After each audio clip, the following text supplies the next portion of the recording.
참고로 여기서 잠시 짚고 넘어가야 할 것이 있다.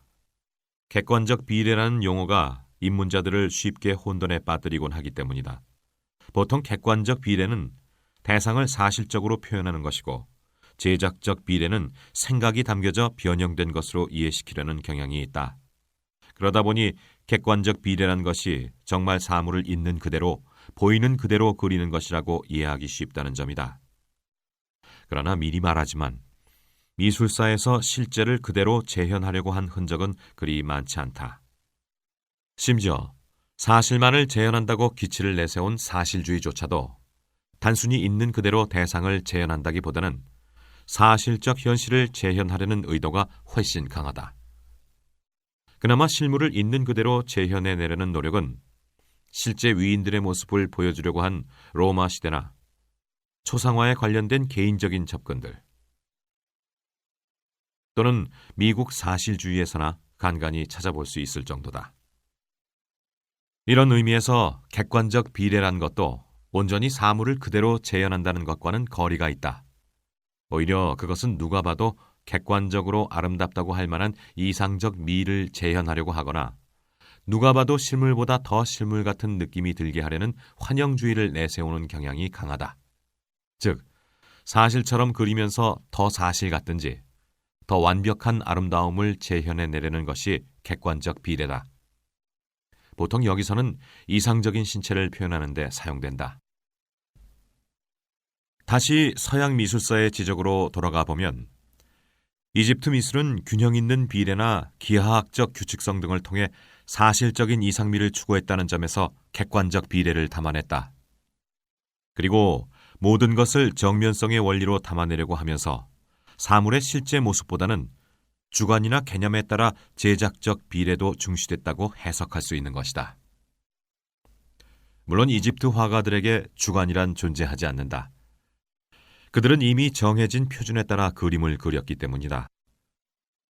그래서 실제 인체 비례와 거의 맞아떨어지는 캐논이란 신체 비례의 표준으로 객관적 비례를 추구했으며 정면성의 원리를 철저히 따름으로써 개념이나 구상에 접근하는 제작적 비례를 추구한 것이다.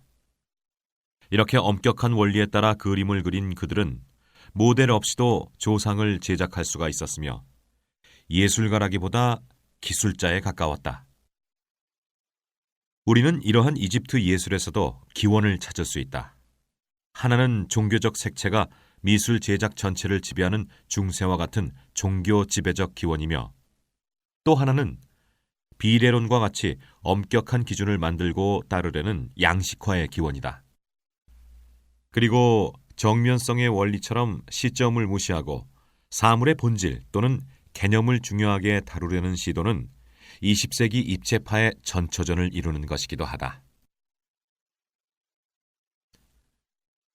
그리스와 로마의 미술. 그리스 미술은 이집트 미술에서 비례 등을 배우며 발전하기 시작했지만 오래지 않아 그 그늘에서 완전히 벗어났다. 조각, 건축이 매우 발달한 것으로 전해지는 그리스 미술은 아쉽게도 남아있는 회화를 찾기가 힘들어 그 흔적을 당시 비평가들의 글이나 도자기에서 유추해 볼 수 있을 뿐이다. 조각 또한 기독교가 갖고 있는 이교도의 성상에 대한 반발심으로 대부분 파괴됐기에 로마 시대의 개인들이 소유했던 복제품에 의존해 파악해야 할 실정이다. 그럼에도 불구하고 그리스 미술은 유럽을 제패했던 헬레니즘 시대와 로마 시대의 광활한 지배력에 힘입어 그 영향력을 길게 들이우고 있다. 뿐만 아니라 그 생명력은 르네상스를 통한 고대에 대한 부흥운동으로 되살아나 그 사실적 표현으로서의 미술은 기술적 완성에까지 다다르게 된다. 하지만 이런 것들보다 훨씬 더 중요한 점은 그리스 미술이 갖는 인간 중심적인 특성과 합리성이다. 그들은 신이 아니라 인간을 추구했으며 인간과 자연 속에서 이상과 아름다움을 발견하려고 했다. 바로 이것이 그리스 문화와 그리스 미술이 근현대 미술에 던져주는 가장 강력한 영향력이다. 이상미를 추구한 그리스 미술.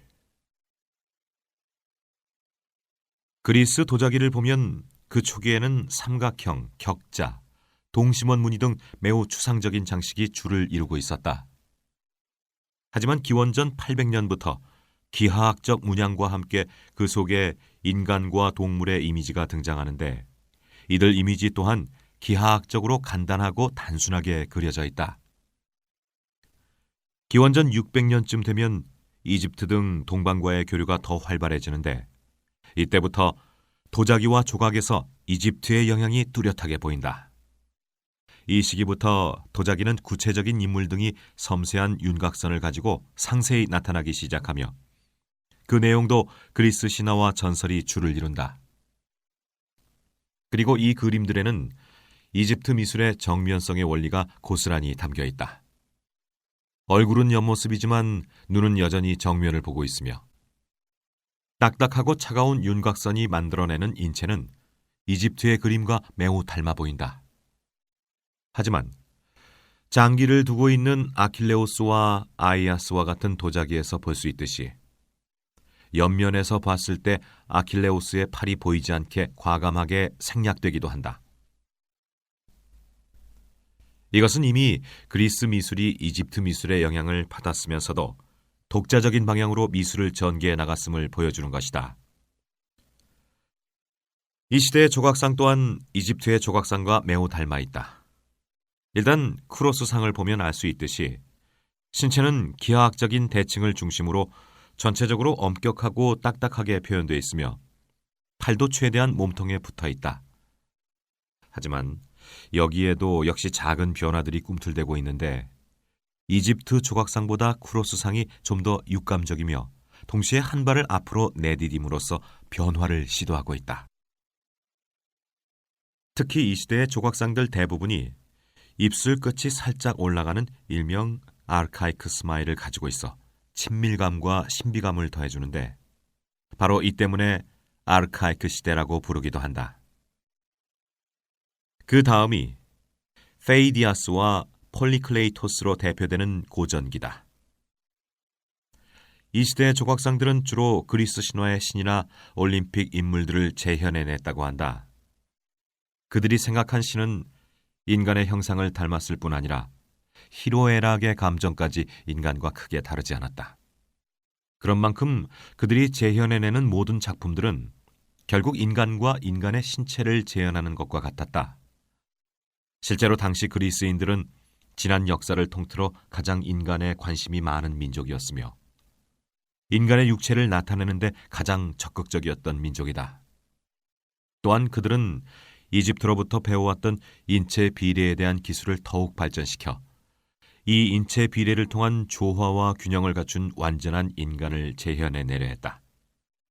그들이 재현해낸 신과 인간의 모습은 현실의 인간과 거의 흡사했을 뿐 아니라 인간의 가장 이상적인 모습을 하고 있다. 바로 이 시기가 그리스 미술의 전성기이며 동시에 미술사 속에서도 가장 빛나는 한 시기로 자리매김하고 있다. 그들이 추구했던 조화와 균형, 이상미는 그 후 서양 미술사가 추구하는 주된 가치로 자리 잡게 된다. 이 시기를 대표하는 원반 던지는 사람은 이미 그들이 정적인 인체뿐 아니라 움직이는 인체까지도 얼마나 생생하게 실물처럼 표현해내는지를 보여주며 아테네 니케의 신전벽에 묘사된 샌들을 고쳐 신는 니케상은 그들이 천 조각 하나조차도 얼마나 실제와 똑같이 재현해내려 했는지 짐작하게 한다. 참고로 이 시기를 대표하는 조각가 페이디아스는 작품에 정신세계를 부여하는 능력이 뛰어났다고 하며 폴리클레이토스는 외형적 이상미를 가장 잘 드러낸 것으로 평가받았다고 한다.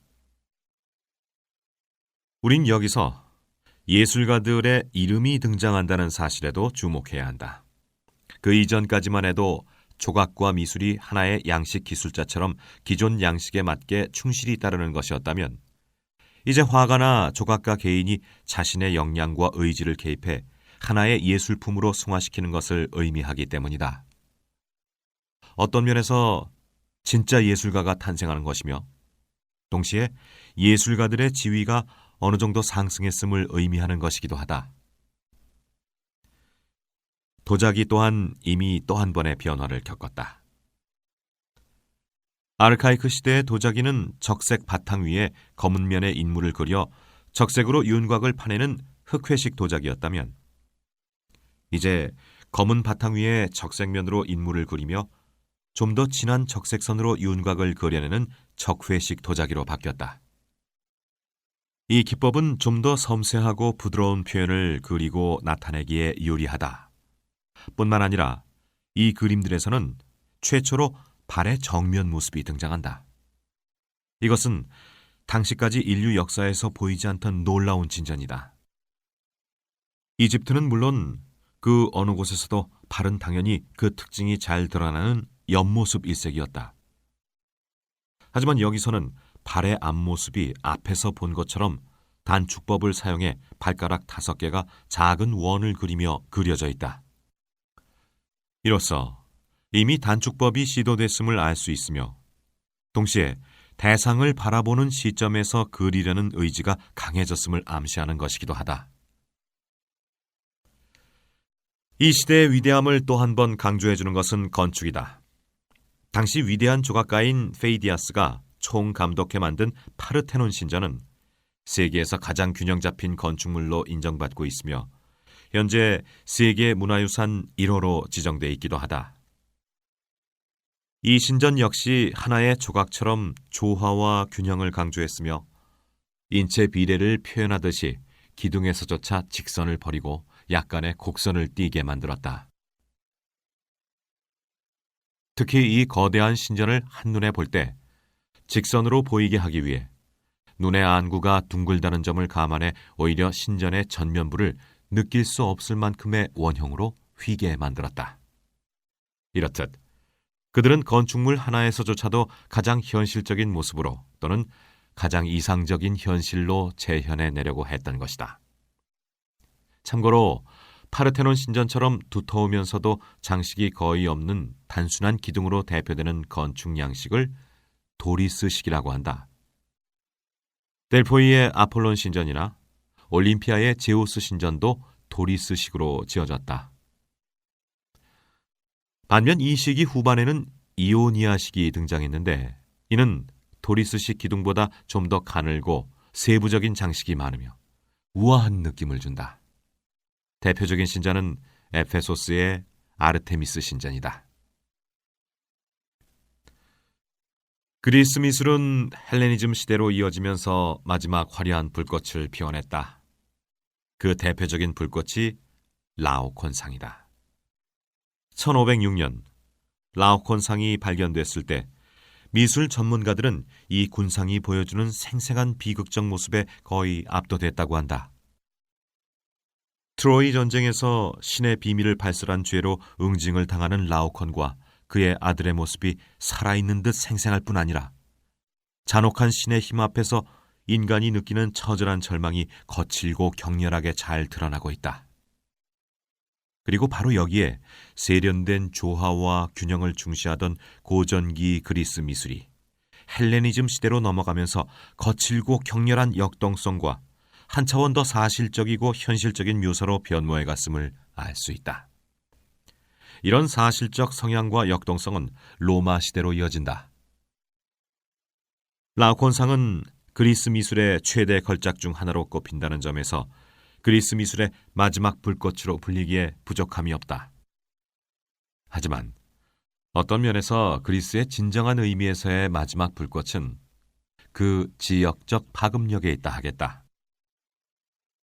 알렉산더 대왕의 동서양을 망라한 대정복은 그리스 미술의 불꽃이 동방에까지 튀어 번져나갔음을, 그리고 각 지역의 문화와 융합됐음을 의미하는 것이기 때문이다.